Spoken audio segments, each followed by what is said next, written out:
السلام عليكم ورحمة الله وبركاته. كل سنة وانتم طيبين. عاملين ايه؟ انا النهاردة هعمل لكم تشيز كيك. تشيز كيك خفيف ولذيذ. معانا نص كوباية زبدة، ومعانا كرتونة بسكوت مطحون. وهنبدأ نصلي على الحبيب مع بعض كده واحدة واحدة، وهنبدأ نشتغل على طول عشان عايز اعمل فيديو قصير.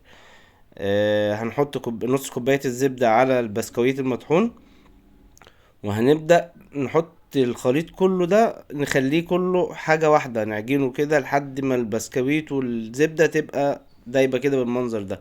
لازم الخليط البسكويت يشرب الزبدة كلها. وهنبدأ ان شاء الله على بركة الله نحطه في صينية مدهونة زبدة. صلوا على الحبيب واحدة واحدة كده مع بعض.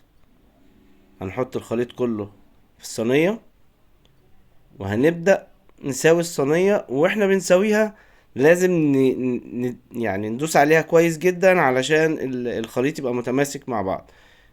وعلى فكرة لازم تتحط ساعتين على الأقل في التلاجة بعد ما نعمل البسكويت. لازم نحطه في التلاجة ساعتين. وبعد الساعتين عبال ما نحط البسكويت في التلاجة هنعمل المكونات بتاعتنا التانية، الطبقة التانية. التشيز كيك ده 3 طبقات. معانا 3 معالق كريم شانتيه. معانا كوباية لبن.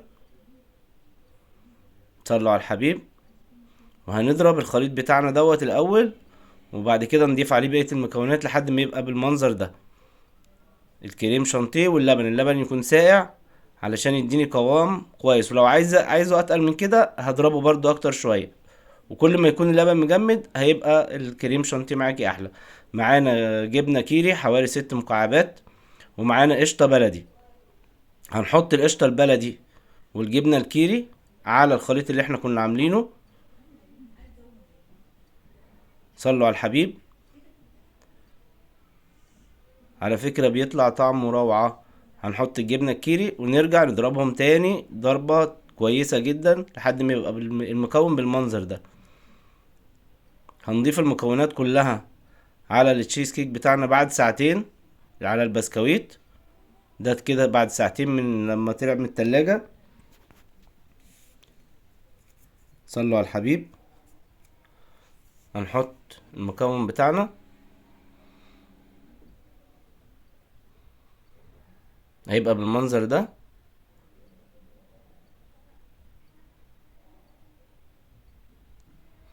هنبدأ نعمل الطبقة التالتة. انا كنت مجهز شوكولاتة. طبعا الشوكولاتة سهلة، انت بتجيب الشوكولاتة وتسيحيها في مية، وتبدأي تجهزيها وتخليها تبرد، وبعد كده تبدأي تحطيها على المكون التالت. كل مكون من دول لازم يتحط في التلاجة بعد كل مرة ساعتين. يعني انا عملت البسكويت المطحون حطيته ساعتين، عملت كريم شانتيه حطيته ساعتين، عملت الشوكولاتة. بعد كده بالشوكولاتة بتقعد يوم كامل على الأقل مع التشيز كيك في التلاجة لحد ما يطلع بالمنظر ده. وبألف هنا وشفا. وصلوا على الحبيب، وما تنسوناش في اللايك والشير. ودايما هعمل لكم حاجات جديدة وجميلة على فكرة. فكرة جميلة وسهلة ورخيصة جدا، مش مكلفاك اي حاجة. كل سنة وانتم طيبين، وانتظرونا في فيديو جديد. ما تنسوناش في اللايك والشير والاشتراك ان شاء الله. سلام.